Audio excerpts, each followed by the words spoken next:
Je vous fais un petit tuto, une petite vidéo ici pour vous parler de l'application Office Lens qui est super pratique, que je viens de découvrir et que j'aimerais bien que vous utilisiez pour m'envoyer vos exercices. Donc vous pouvez télécharger ça sur l'App Store de votre téléphone. Donc Office Lens ici, et puis l'avantage de cette application plutôt que l'appareil photo standard, c'est qu'elle est déjà tout en un, elle vous permet de faire la photo d'un document, de le redresser, de le mettre en page correctement, en 2-3 clics, donc c'est vraiment vite fait, et puis moi ça me permet d'économiser beaucoup de temps. En plus elle permet à la volée de transformer votre image en PDF, ce qui à nouveau est très utile. Jusque vous réalisiez que j'ai 80 élèves, que certaines semaines je vous demande des exercices sur plusieurs pages, donc chaque fois je dois les transformer, les mettre en PDF, les mettre ensemble, etc. Ça me prend mine de rien, quand on fait x80, pas mal de temps. Donc ça m'arrangerait que vous fassiez ça directement via cette application puisqu'elle fait tout toute seule quasiment. Donc Office Lens, voici à quoi ça ressemble. Alors imaginons que j'ai un document que j'aimerais photographier, que j'aimerais envoyer, donc celui-ci, donc hop, je le photographie sans me soucier trop de l'angle, et puis l'application me redresse automatiquement l'image, ce qui est quand même bien pratique. Ensuite, je peux appliquer des filtres supplémentaires.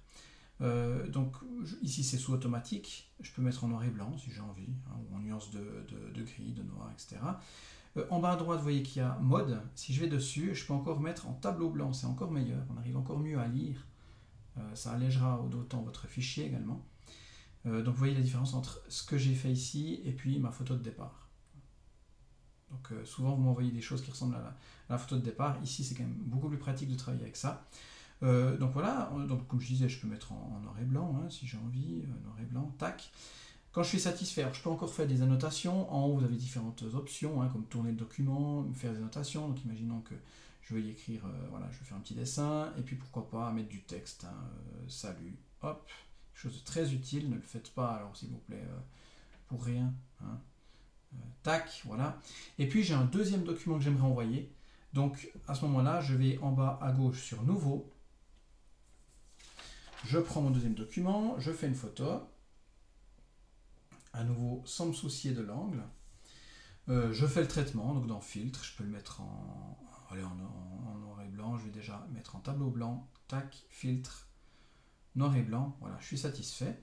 Je sors de là et puis je peux envoyer. Je mets OK en bas à droite. À ce moment-là, je peux l'envoyer directement en bas par courrier ou par d'autres applications d'ailleurs, mais je peux, c'est ce que je vous demanderai de faire s'il vous plaît, le transformer d'abord en PDF, deuxième depuis le haut. Donc vous mettez PDF, par exemple ici stockage du téléphone, et j'ai mon document qui est sauvé en PDF. Donc très pratique pour moi pour pouvoir écrire dessus. À ce moment-là, vous pouvez le partager en haut à droite, partager par exemple par mail, tac. Et ça, je me retrouve directement dans l'application mail, je peux écrire coucou, mettre l'adresse, l'envoyer, et j'ai une photo, vous voyez, 2 photos de très bonne qualité que je peux travailler directement pour même pas 1 méga. Vous m'avez parfois envoyé des choses qui pesaient 15 fois, voire 20 fois ça. Donc voilà, ce serait vraiment pratique que vous utilisiez ça. Ça soulagerait aussi RPN, tout le monde serait content. Voilà, donc l'application, je vous rappelle, l'application Office Lens que vous trouvez dans l'application, disons dans votre store d'applications sur votre téléphone.